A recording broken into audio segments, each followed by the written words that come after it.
दोस्तों, गोदी मीडिया की बेइज्जती का जनाजा अब खुद उसके अपने निकाल रहे हैं। वो लोग जिन्होंने इस मीडिया को खड़ा करने में अहम भूमिका निभाई, वो खुद गोदी मीडिया को न केवल आईना दिखा रहे हैं बल्कि देश भर में उनकी थू-थू करवा रहे हैं। दोस्तों, 90s के वो लोग जिन्होंने टेलीविजन को अपने सामने बढ़ते देखा है, उनके सामने ये चेहरा अनजाना नहीं होगा। ये है दोस्तों सुभाष चंद्रा, जी के फाउंडर हैं। दोस्तों, आज जिन लोगों ने न्यूज चैनल्स को देखा है, वो जी न्यूज की हालत देखकर या उसकी टीआरपी या फिर कंटेंट को देखकर अंदाज़ा नहीं लगा सकते, लेकिन हमारे जैसे लोगों ने जिन्होंने प्राइवेट टेलीविजन आने का दौर अपने सामने देखा है, उनके लिए जी बहुत बड़ा ब्रांड हुआ करता था और उस ब्रांड के पीछे का जो पूरा माइंड था वो सुभाष चंद्रा का था। सुभाष चंद्रा ही हैं जो पहला प्राइवेट चैनल लेकर आए जी के नाम पर, और उसके बाद पहला न्यूज चैनल भी जी न्यूज ही हुआ करता था और जी न्यूज की उस वक्त बहुत साख हुआ करती थी। इनफैक्ट जी न्यूज को पहली बार टीवी पर देखकर ही मेरे जैसे लोग, स्कूल में पढ़ने वाले छोटे बच्चे, ये सोच पाए कि ये जो शख्स कर रहा है एंकरिंग यही करनी है जिंदगी में, रिपोर्टिंग यही करनी है जिंदगी में। मतलब जी न्यूज की इतनी साख हुआ करती थी। दोस्तों, सुभाष चंद्रा को एक वक्त में मीडिया मुगल भी कहा जाता था, लेकिन सुभाष चंद्रा आज इस मीडिया को, न केवल मीडिया को बल्कि अपने जी ब्रांड को आईना दिखा रहे हैं। दोस्तों, सुभाष चंद्रा ने कल सोशल मीडिया में एक पोस्ट किया जो न केवल चर्चा का विषय बना हुआ है बल्कि ये भी दिखाता है कि एटलीस्ट देयर इज समबडी, कोई तो है जो कम से कम जिम्मेदारी लेने को तैयार है। नहीं तो जिम्मेदारी लेने के नाम पर तो गोदी मीडिया बगले झांकने लगता है। दोस्तों, सुभाष चंद्रा जो कि जी न्यूज के फाउंडर हैं, उन्होंने एक बात लिखी है, उसको आप सुनना चाहिए। सुभाष चंद्रा लिखते हैं, सुशांत राजपूत मर्डर केस में सीबीआई ने क्लोजर रिपोर्ट दाखिल कर दी। मेरा मानना है कि ये विश्वसनीय सबूतों की कमी के कारण है। अस्पष्टता की कोई गुंजाइश नहीं, इसीलिए इसका मतलब ये है कि कोई भी मामला नहीं बनता। पीछे मुड़कर देखने पर मुझे लगता है कि रिया चक्रवर्ती को मीडिया ने आरोपी बनाया, जिसका नेतृत्व जी न्यूज ने अपने संपादक और रिपोर्टरों, जो कि उस समय के जरिए किया। अन्य लोगों ने जी न्यूज को फॉलो किया। जी न्यूज के मेंटर के तौर पर उन्हें हिम्मत रखने और माफी मांगने की सलाह देता हूं। मैं रिया से माफी मांगता हूं, भले इसमें मेरी कोई भूमिका ना हो। मैं एक मुख रुद्राक्ष की तरह हूं, बाहर और अंदर एक समान। सच को सच कहो। सुभाष चंद्रा की बात सुनकर मेरे तो आंखों में आंसू आ गए दोस्तों। लेकिन फिर मैंने सुभाष चंद्रा का ट्वीट गौर से पढ़ा। मुझे लगा सच में कोई मीडिया संस्थान का फाउंडर इतना बड़ा दिल दिखा सकता है कि अपनी गलती स्वीकारे कि जी न्यूज पहला न्यूज चैनल था जिसने रिया चक्रवर्ती के खिलाफ खबरें चलाई, उनको मुख्य आरोपी के तौर पर पेश किया। उसके बाद बाकी न्यूज चैनल्स ने उनको फॉलो किया और उनके संपादक और रिपोर्टरों से गलती हुई। ये अपने आप में बहुत बड़ी बात है दोस्तों कि जी न्यूज के फाउंडर ये बात स्वीकार कर रहे हैं। लेकिन जब आप इस बात को और गौर से पढ़ते हैं दोस्तों, तो आपको समझ में आता है कि सुभाष चंद्रा इशारों में सुधीर चौधरी को निशाने पर ले रहे हैं। दोस्तों, जब सुशांत सिंह राजपूत वाला केस हुआ था तो जी न्यूज के संपादक हुआ करते थे सुधीर चौधरी, और उनका बड़ा चर्चित शो आया करता था डीएनए, जिसमें वो देश को टाइप ऑफ जिहाद नाम के वाहियात शोज परोसा करते थे। और यही वो शो था जिसमें उन्होंने बताया था कि 2000 के नोट में नैनो चिप लगने वाली है। दरअसल सुधीर चौधरी चैनल के संपादक थे और उन्होंने जमकर इस पूरे के पूरे मामले में टीआरपी बटोरी और उसके बाद बाकी लोगों ने उनको फॉलो किया। तो बड़ा सवाल यह है दोस्तों कि सुभाष चंद्रा को यहाँ पर नाम लिख देना चाहिए था, क्योंकि दोस्तों सुभाष चंद्रा जिस वक्त के संपादक का जिक्र कर रहे हैं, उस वक्त तो जी न्यूज के संपादक सुधीर चौधरी हुआ करते थे। सुधीर चौधरी के बाद में संबंध सुभाष चंद्रा से बड़े खराब हो गए और उसके बाद सुधीर चौधरी ने जी न्यूज छोड़ा, आज तक गए, और अब तो खैर सुधीर चौधरी टैक्स पेयर के पैसे से चलने वाले दूरदर्शन में जा रहे हैं, वो भी 15 करोड़ के पैकेज के साथ। बड़े लोग, बड़ी बात है। लेकिन सुभाष चंद्रा ने सुधीर चौधरी का नाम लिए बगैर कम से कम एक वेलकमिंग नोट में एक बात तो स्वीकारी कि गोदी चैनल से गलतियां होती हैं, और होती हैं दोस्तों, क्योंकि ये केवल सुशांत सिंह राजपूत और रिया चक्रवर्ती का मामला नहीं है। दिशा सालियान का मामला भी आपको याद होगा। दिशा सालियान जो कि सुशांत सिंह राजपूत की मैनेजर थी। दोस्तों, दिशा सालियान ने भी आत्महत्या की थी और इस पूरे मामले में भी मुंबई पुलिस ने क्लोजर रिपोर्ट दाखिल कर दी है, ये कहते हुए कि इस पूरे के पूरे मामले में भी कुछ भी संदिग्ध नहीं है।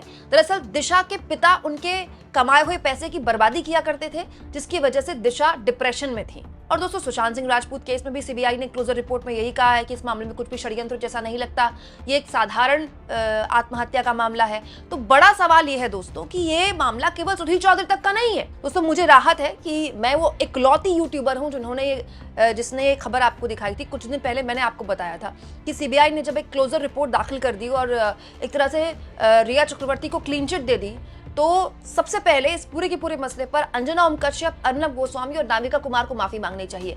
अंजना ओम कश्यप ने भी खूब टीआरपी वसूली। मतलब आप कल्पना नहीं कर सकते, अंजना ओम कश्यप ने इतने शोज दिखाए कि रिया चक्रवर्ती को आरोपी नंबर 1 तक बता दिया। दोस्तों, अंजना ओम कश्यप ने रिया चक्रवर्ती के खिलाफ शोज चलाकर अपने शो को टीआरपी में आगे पहुंचा दिया और रिया चक्रवर्ती का कैरेक्टर असैसिनेशन किया, उनका चरित्र हनन किया। और तो और अर्नब गोस्वामी जैसे लोग मुझे ड्रग दो, मुझे ड्रग दो, मुझे ड्रग दो जैसी वाहियात एंकरिंग करते थे रिया चक्रवर्ती के लिए। और नाविका कुमार के लिए तो क्या ही कहा जाए। नाविका कुमार के पास तो न जाने कहां से रिया चक्रवर्ती के व्हाट्सएप मैसेजेस आ जाते थे और उनका दावा था कि उस पूरे के पूरे मामले में उनके पास जो जानकारी है वो किसी के पास नहीं है। तो सबसे पहले तो इन लोगों को माफी मांगनी चाहिए, हाथ जोड़कर माफी मांगनी चाहिए अपने दर्शकों से। अगर टीवी पे ना मांग पाए तो सोशल मीडिया पे मांगनी चाहिए। ये लोग संपादक है अपने चैनल के दोस्तों, बाकायदा ये चैनल चला रहे हैं। सोचिए, एक चैनल का संपादक खुलेआम झूठ फैलाता है और उसके बाद जब उसका झूठ पकड़ा जाता है एजेंसियों द्वारा, सीबीआई और पुलिस द्वारा, तो वो माफी तक नहीं मांगता। ये इन संपादकों की जवाबदेही है। हालांकि दोस्तों, जवाबदेही के नाम पर सुभाष चंद्रा ने जिस तरह से गलती स्वीकारी, इस पर भी बहुत से लोगों ने कटाक्ष किया।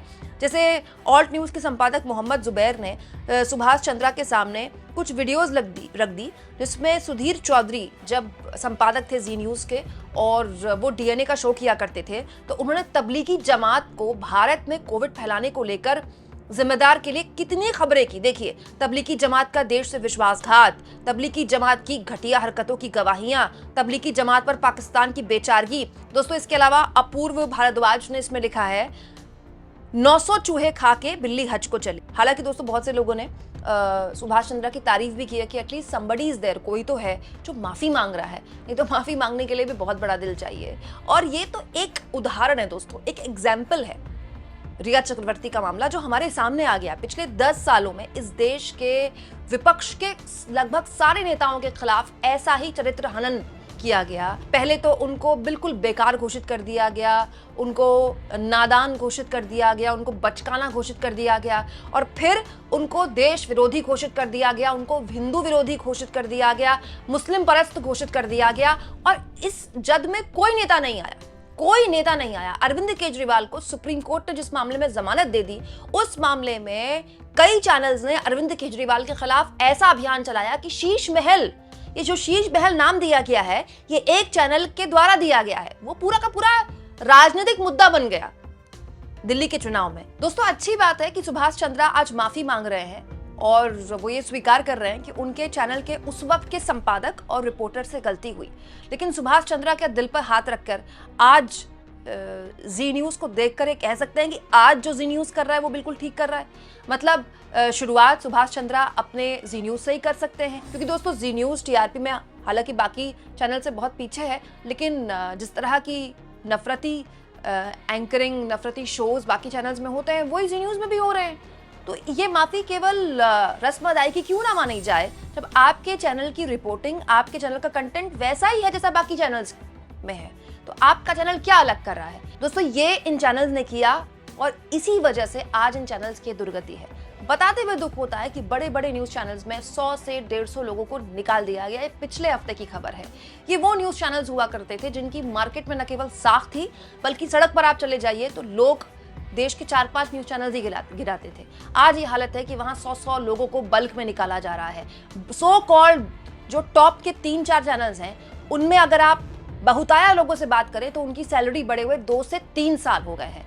अब स्थिति यह है दोस्तों कि न्यूज चैनल्स में अगर आपकी नौकरी चली गई तो आपको दोबारा किसी चैनल में नौकरी मिलेगी बहुत ही मुश्किल है, चाहे आपको 20 साल का एक्सपीरियंस हो जाए या 25 साल का एक्सपीरियंस हो जाए, क्योंकि न्यूज चैनल्स की व्यूअरशिप खत्म हो गई है। और व्यूअरशिप क्यों खत्म हुई है, इसके लिए खुद जिम्मेदार है, क्योंकि न्यूज चैनल्स में खबरें खत्म हो गई हैं।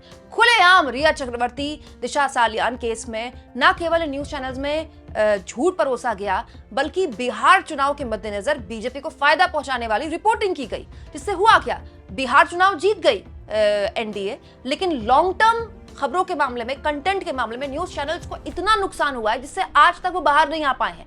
आज तक ये न्यूज चैनल्स उसी दिशा में चल रहे हैं जिस दिशा में आज से 5 साल पहले या 10 साल पहले चलना इन चैनल्स ने शुरू किया था, और यही इनकी दुर्गति का सबसे बड़ी वजह है, सबसे बड़ा कारण है।